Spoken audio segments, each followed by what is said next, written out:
BNP সরকার আওয়ামী লীগ আমলে চাকরিতে যোগদান করা কয়েকজন কর্মকর্তাকে নানা অজুহাতে চাকরিচ্যুত করে। তাদের অপরাধ, কেউ ছাত্র জীবনে ছাত্রলীগের রাজনীতির সঙ্গে যুক্ত ছিলেন, আবার কারও পরিবার আওয়ামী ঘরানার। চাকরিচ্যুতদের এ তালিকায় সবচেয়ে আলোচিতরা হলেন ঢাকা মহানগর পুলিশের গোয়েন্দা শাখার সাবেক প্রধান ডিআইজি মোহাম্মদ হারুনুর রশিদ, ডিএমপির যুগ্ম পুলিশ কমিশনার বিপ্লব কুমার সরকার, অ্যাডিশনাল ডিআইজি প্রলয় কুমার জোয়ারদার, সাবেক ডিএমপি কমিশনার হাবিবুর রহমান, ঢাকা জেলা সাবেক ডিআইজি সৈয়দ নুরুল ইসলাম, সাবেক এসবি প্রধান মোহাম্মদ মনিরুল ইসলাম প্রমুখ। ২০০৬ সালে বিএনপি সরকারের পতনের পর একে একে চাকরি ফিরে পান পুলিশের এসব কর্মকর্তা। তবে তারা পুলিশ নয়, আওয়ামী লীগের ক্যাডার বাহিনী হিসেবে আবির্ভূত হন। পুলিশের পোশাক পরে আওয়ামী লীগের ক্ষমতা পাকাপোক্ত করার এজেন্ডা নিয়ে গড়ে তোলেন পুলিশ লীগ। তাদের ব্যবহার করেন পুলিশের আওয়ামীপন্থী শীর্ষ কর্মকর্তারাও।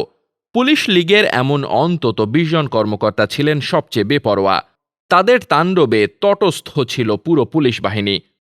ছাত্র জনতার বৈষম্য বিরোধী আন্দোলন দমাতে নির্যাতনের মাস্টার প্ল্যান বাস্তবায়নে এ পুলিশ লীগকে ব্যবহার করে সদ্য বিদায়ী আওয়ামী লীগ সরকার। আন্দোলনের মুখে ৫ আগস্ট প্রধানমন্ত্রী পদ থেকে শেখ হাসিনার পদত্যাগ এবং দেশ থেকে পালানোর পর পাল্টে যায় দৃশ্যপট। আত্মগোপনে চলে যান পুলিশ লীগের ক্যাডাররা। ছাত্র জনতার ভয়াবহ হামলার শিকার হয় পুলিশ বাহিনী। এরপর অন্তর্বর্তীকালীন সরকারের অধীনে নতুন করে ঘুরে দাঁড়ানোর চেষ্টা করছে পুলিশ। পরিবর্তন আনা হয়েছে অধিকাংশ ইউনিটের শীর্ষ পদে। তবে এবার পুনর্বহাল হচ্ছেন আওয়ামী আমলে চাকরিচ্যুত পুলিশ কর্মকর্তারা। তারাও বেপরোয়া হতে পারেন, গড়ে তুলতে পারেন পুলিশ দল, এমন আশঙ্কার কথা বলছেন সংশ্লিষ্টরা। জানতে চাইলে পুলিশের সাবেক মহাপরিদর্শক মোহাম্মদ নুরুল হুদা বলেন, সরকারি চাকরি যারা করে তারা প্রজাতন্ত্রের কর্মচারী, কিন্তু রাজনীতিকরা নিজেদের স্বার্থের জন্য তাদের ব্যবহার করেছে। তখন অনেকেই পাবলিক সার্ভেন্ট বা জনসেবক থাকেননি, তারা ডোমেস্টিক সার্ভেন্ট হয়ে গেছে। গৃহভৃত্য আর রাষ্ট্রের সেবা করা ভৃত্য এক জিনিস নয়, দোষটা মূলত রাজনীতিকদের। তারা পরস্পরকে প্রতিযোগী মনে করে না, শত্রু মনে করে। সেটার প্রতিফলন তাদের কাজের মধ্যে হয়। এটা মোটেই কাঙ্ক্ষিত নয়। সরকার বদলের সঙ্গে পুলিশের কারো কারো চাকরি চলে যাওয়ার বিষয়ে তিনি বলেন, রাজনীতিকরা মনে করে এ লোকগুলো আমাদের না। বাড়ি ফরিদপুর হলে সে আমার লোক না, বাড়ি বগুড়া হলে সে আমার লোক না। এসব ধারণা থেকে রাজনীতিকরা বের হতে পারলে এগুলো থাকবে না। জানা যায়, আওয়ামী লীগের দ্বিতীয় মেয়াদের শেষ দিকে অনুষ্ঠিত হয় ২০ ও ২১তম বিসিএস পরীক্ষা। এর মধ্যে ২০তম বিসিএস এর কর্মকর্তারা সব আনুষ্ঠানিকতা শেষে ২০০১ সালে সারদায় পাসিং আউটের মাধ্যমে চাকরিতে যোগদান করেন। তবে এ ব্যাচে রাজনৈতিক বিবেচনায় ১২ কর্মকর্তা বরখাস্ত হন। তাদের মধ্যে অন্যতম সাবেক ডিএমপির ডিবি প্রধান ও ছাত্রলীগ কেন্দ্রীয় সংসদের সাবেক সদস্য হারুনুর রশিদ এবং গোপালগঞ্জের বাসিন্দা রাজশাহী রেঞ্জের ডিআইজি থেকে সদ্য বিদায়ী মোহাম্মদ আনিসুর রহমান। এছাড়া এফ রহমান হলের সাবেক ছাত্রলীগ সভাপতি সৈয়দ নুরুল ইসলাম যোগদানের কয়েকদিনের মধ্যেই চাকরিচ্যুত হন। পরে বিএনপি সরকারের পতনের পর সবাই চাকরি ফিরে পান। চাকরি ফিরে পেয়ে তারা হয়ে ওঠেন বেপরোয়া। পুলিশ লীগের প্রতিষ্ঠাতা বলা হয় সৈয়দ নুরুল ইসলামকে। এদিকে ২১তম বিসিএস এর প্রিলিমিনারি পরীক্ষা অনুষ্ঠিত হয় ২০০০ সালে আওয়ামী লীগের আমলে। তবে রিটেন ও ভাইভার ফল প্রকাশ হয় বিএনপি আমলে। চূড়ান্তভাবে উত্তীর্ণ হয় ৫৩ জন। ২০০৩ সালে বিএনপির আমলে সারদায় ট্রেনিং শেষে পাসিং আউটে আটকে যান এ ব্যাচের ৮ কর্মকর্তা।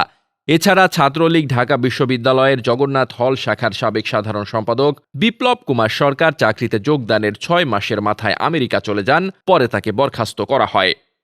বিসিএস ২৪ ব্যাচের কর্মকর্তারা ২০০৫ সালে চাকরিতে যোগদান করলেও ওই ব্যাচের প্রলয় কুমার জোয়ারদার বরখাস্ত হন। পরে বিএনপি সরকার ক্ষমতা ছাড়ার পর ২৭ বিসিএস ব্যাচের কর্মকর্তাদের সঙ্গে সারদায় ট্রেনিং করে পাসিং আউটের মাধ্যমে চাকরিতে যোগদান করেন। বিসিএস ১৭ ব্যাচের কর্মকর্তা সাবেক ডিএমপি কমিশনার হাবিবুর রহমান ১৯৯৮ সালে আওয়ামী লীগের আমলে চাকরিতে যোগদান করেন। পরে ২০০১ সালে বিএনপি ক্ষমতা এলে বরখাস্ত হন। ১৫ ব্যাচের কর্মকর্তা মনিরুল ইসলাম ১৯৯৫ সালে চাকরিতে যোগদান করেন। তিনিও ২০০১ সালে বিএনপির সময় চাকরিচ্যুত হন। বিএনপি সরকারের পতনের পর ফের চাকরি ফিরে পান।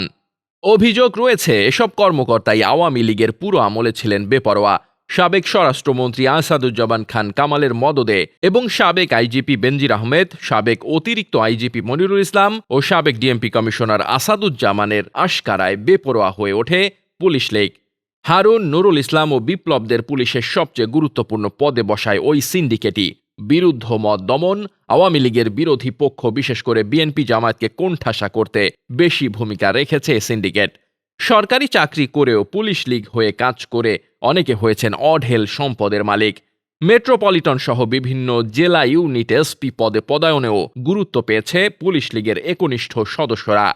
আওয়ামী লীগ সরকারের শেষ দিকে সবচেয়ে সমালোচিত ভাতের হোটেল খ্যাত মিন্টু রোডের ডিএমপি ডিবি কার্যালয় এক হাতে নিয়ন্ত্রণ করতেন ডিআইজি হারুনুর রশিদ। অভিযোগ রয়েছে এ সময় বিরোধী মতকে দমন, আটক, বাণিজ্য সহ নানা অপকর্মে জড়িয়ে পড়েন ডিবির অনেক সদস্য। সাবেক আইজিপি বেনজির আহমেদ ও সাবেক ডিএমপি কমিশনার আসাদুজ্জামান এক প্রকার জোর করেই ওই পদে বসান হারুনকে। ডিবির দায়িত্ব নিয়ে তার মনোপুত ডিসি, এডিসি ও এসিদের নিয়ে গড়ে তোলেন এক দানব বাহিনী। রাজধানীতে বিএনপি জামায়াতের যে কোনো আন্দোলন সংগ্রামের আগে গণগ্রেফতারের মূল দায়িত্ব ছিল হারুনের। সাবেক স্বরাষ্ট্রমন্ত্রী আসাদুজ্জামানের ধানমন্ডির বাসায় গভীর রাত পর্যন্ত পুলিশের শীর্ষ কর্তাদের নিয়ে করা বৈঠকের সিদ্ধান্ত বাস্তবায়নের মূল দায়িত্ব ছিল হারুনের। এছাড়া কমিশনের বিনিময়ে পাওনাদারদের কাছে টাকা আদায় করার রেওয়াজে পরিণত করেন হারুন।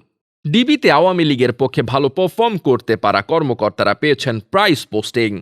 তাদের মধ্যে অন্যতম মোহাম্মদ আসাদুজ্জামান, ঢাকা জেলার সাবেক পুলিশ সুপার, ডিএমপির তেজগাঁও বিভাগের সাবেক ডিসি এইচ.এম. আজিমুল হক ও নারায়ণগঞ্জের সাবেক police super Golam Mostafa Rasel. Desk report, বার্তাবাজার।